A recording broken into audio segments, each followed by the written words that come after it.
ECT news पहुंचाएगा आप तक हर खबर।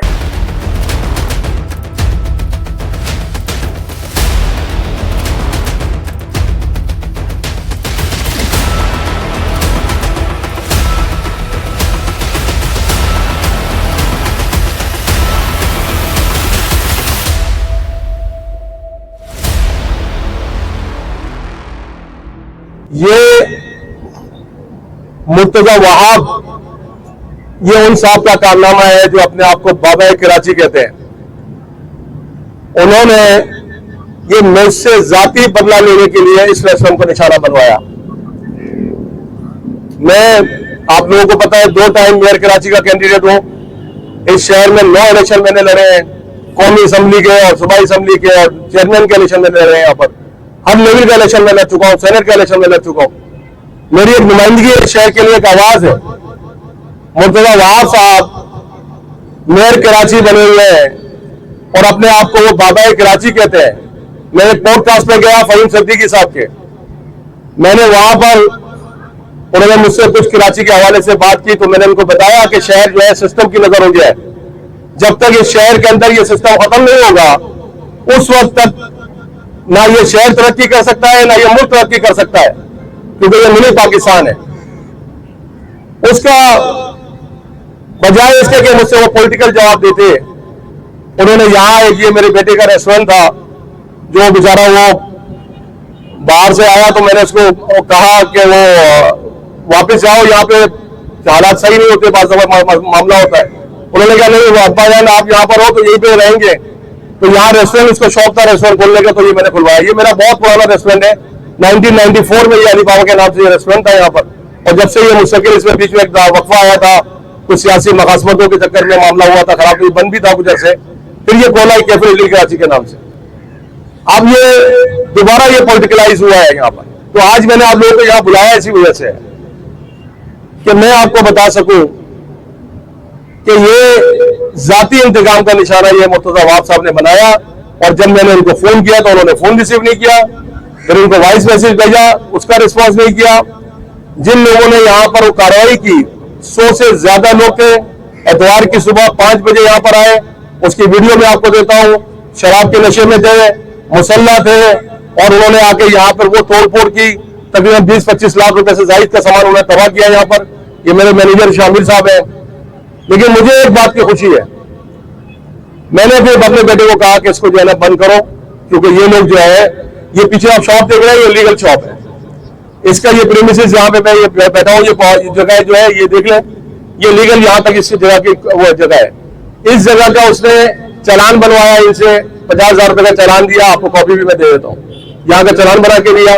जो पूरी दुनिया में राय के तरीकेकार, पूरी दुनिया में दुबई में भी आप चले जाए, डेरा जैसी मसरूफ जगह के ऊपर, वहां पर उन्होंने जगह प्रीमिसेस दी है लोगों को, और उसके चालान लेते हैं, इसी तक लगाए। लेकिन यहां पर क्योंकि जाती मुखासमत का निशाना बनाना था उन्होंने, इस पूरे जौहर के अंदर आप जाएंगे, इसी रोड पे चले जाएं, आगे सर्विस रोड बंद पड़ा हुआ है, उसके ऊपर जो है फर्नीचर मार्केट बनी हुई है। इधर चले जाएं, लेफ्ट राइट आप सब जगह पे देखें। असल मसला ये नहीं है कि ये क्या हो रहा है क्या नहीं हो रहा, असल मसला ये है कि जो इन्होंने निशाना बनाया आवाम को, आम लोगों को जिस तरह निशाना बनाया, जिस तरह ये मेरे सारे जो ठेले वाले और ये लोग जो रोजगार यहाँ से कमाते थे, उनके साथ जो निशाना हो रहा है, बनाया जा रहा है, वो आपको पता है क्या हो रहा है? एक दिन अचानक यहाँ पे एक असिस्टेंट कमिश्नर आता है अपनी गाड़ी और मोबाइल लेके, जिसकी कोई जुर्रिशन नहीं बनती, यहाँ पर आता है। यहाँ से कभी को उसको गोश्त वाले को उठा के लेके जाएगा, कभी किसी को लेके जाएगा, 5-5, 6-6 लाख रुपए लेके छोड़ते हैं यहाँ पर। उसके बाद जो है 2-3 महीने के बाद कोई मेयर आ रहा है, कभी किसी का नाम लेते हैं, फिर सामान उठा के लेके जाते हैं, और उन्हें कब्रिस्तान बनाए हुए लोगों के रोजगार के पूरे कराची के अंदर।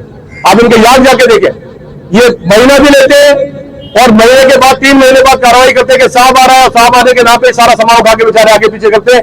आज भी उन्होंने जो है सारा सामान देके साइडों पे लोगों ने सामान लगाया हुआ है। वो सामने फुटपाथ के ऊपर जो उन्होंने जो लोग थे, पंचर वाले, दूसरे लोग थे, वो सारे उठे भागे यहाँ से। उन्होंने उठा के उनको मैसेज देते हैं कि साहब आ रहा है, और उसके बाद फिर पैसे जमा करते हैं। तो ये कब तक चलेगा इस शहर के साथ? लेकिन बदतखोरी का और सिस्टम का एक ऐसा निजाम है कि जब जब उन्होंने आपसे तलब की, आप देते रहे, आपका होटल भी चलेगा, आपका कारोबार भी चलेगा। उस दिन रात को जिस तरह अशरफ कुरैशी साहब ने उसके मैनेजर ने बयान किया 29 सितंबर कि रात को 5 बजे यहां पर एक टीम आती है जो मजहोशी की कैफियत में लड़के पता नहीं है केएमसी के है नहीं है, कहां से आप उनको लेकर के आए और रात 5 बजे एक मखसूस होटल को आपने टारगेट किया, पूरा जान छोड़ दिया आपने। इसी होटल पर आकर के आपने सिक्योरिटी गार्ड के साथ बदतमीजी की, उनके मोबाइल छीने, उनका असला छीना, उनको जदोकोब किया गया। किस कानून के तहत? अगर मैं कोई कानूनी तौर पर कोई मैं मुजरिम या जुर्म करता हूं या मुझसे जुर्म सरजद होता है, आप मुझे गिरफ्तार करके ले जाए, लेकिन आपको बरसराम रोड के ऊपर उनकी तजलील करना, उनके साथ जो कोप वाली कैफियत, कालम गलोच, ये कानूनी और आईनी तौर पर कतई कोई इख्तियार नहीं है केएमसी का।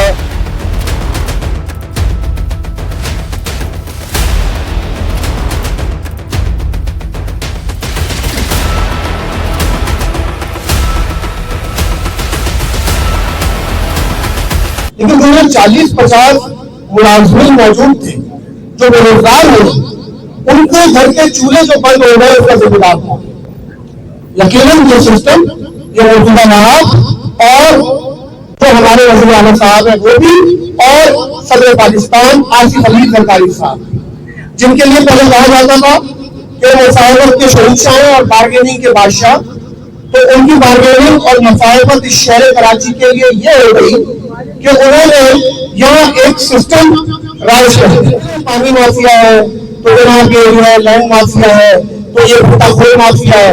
अब इन सबका एक सर्टिफिकेट वजूद में आ चुका है और ये सर्टिफिकेट इस वक्त सिस्टम कहलाता है, जिसकी सरपरस्ती यकीनन जो हमारे ऐवानों में बैठे ताकतवर तरीन लोग हैं वो कर रहे हैं। उनसे लड़ना, उनसे टकराना और उनके खिलाफ जो भी बात करेगा, आज हम देख रहे हैं भाई ने बात की तो उनके इस रेस्टोरेंट में क्या हुआ। ये बात तो अगर जरदारी साहब प्रेसिडेंट है पाकिस्तान के, तो उनकी जिम्मेदारी बनती है कि अपने नीचे जो है स्टेट का, क्योंकि हज़रत उमर रज़ियल्लाहु अन्हु क्या वो है कि जब का दरिया फरात के किनारे का कोई बकरी प्यासी मर गई तो कौन जिम्मेदार होंगे? रज़ियल्लाहु अन्हु। तो जब वो साहबा इकराम जिम्मेदार थे चीज को, तो यहाँ पे आप जो है प्रेसिडेंट बन के बैठे, आपके नीचे एक पूरा सिस्टम चल रहा है और आपके नीचे जो आपका सबसे बड़ा प्यारा शहीदा मेल जो है शहर को तबाह बर्बाद करने पे लगा हुआ है। यूनिवर्सिटी रोड पे चले जाए, गड़े के गड़े पड़े हुए हैं, सिर्फ इसलिए साल के साल उसको टेंडर उसको बढ़वाने के चक्कर में कि पैसे बढ़ जाएंगे। कितने सलमान साहब कितने अरब रुपए शुरू हुआ था वो ये मंसूबा जैसे 70 अरब रुपए से शुरू हुआ, 130 अरब रुपए में पहुंच गया। बनारस से मुझे ये रहे बड़े मजे से मजाक से कहते हैं टीवी पर कि जी वो तो 2 साल और लगेंगे। वो भाई इस शहर के अंदर रहने वालों का क्या कसूर है तुम्हारे साथ जो है तुम्हें मेहर बना दिया, यहाँ पर हमारे साथ में मुसल्लत किया। जिस तरह तुम इलेक्शन में जीत कर आया कि हमें पता है किस तरह जीत कर आया, हमें ये बात क्या पता है तुम्हारी। तुम तो यहाँ सिस्टम चला रहे हो। मैं सबसे पहले कहता हूँ थाने के एसएचओ को मुअत्तल करना चाहिए। उसको अपनी हैसियत का ही पता नहीं है कि वो एसएचओ किस चीज का है। यहाँ पे हमारी एफआईआर काटने के लिए 2 मिनट लगते हैं उसको एफआईआर काटने का। हमारी किसी भी बंदे के खिलाफ चले जाए 1 मिनट दरखास्त देगा, एफआईआर काट देगा। मोबाइल छीन जाए तो एफआईआर नहीं करेगी, चोरी हो जाए डकैती हो जाए तो एफआईआर नहीं करेगी। आप डाकू को अगर आप पकड़ के यहाँ पे मार ले तो उसके लिए एफआईआर भी करेगी, उनके खिलाफ गवाहों को भी एफआईआर करेगी, उनके घर पर जाके भी मारेगी। ये सिस्टम बनाया उन्होंने, ये डाकू सिस्टम नाफिज कर दिया इस जगह पर मदीना रोड पे। उसके पीछे उसके साथ में याद है उसके अंदर वो सामान पड़ा हुआ है। अगर आप चाहेंगे तो आपको वीडियो भी रिलीज कर दूंगा। ये सामान वहां पड़ा हुआ है और ये यहाँ से उठ के गया तो यार ये जो बकौल इन लोग टाउन वालों के हमें खबर नहीं, और केएमसी वाले कहते थे हमें खबर नहीं, थाने वाले कहते थे हमें खबर नहीं। अब इन्होंने को खाना पूरा कर ली हो क्योंकि यह इशू बन चुका है, तो इसकी वजह से मैं नहीं कह सकता। तो इसलिए मैं बार बार कह रहा हूँ कि ये मेयर कराची की बराह रास्त हिदायत पर हुआ है।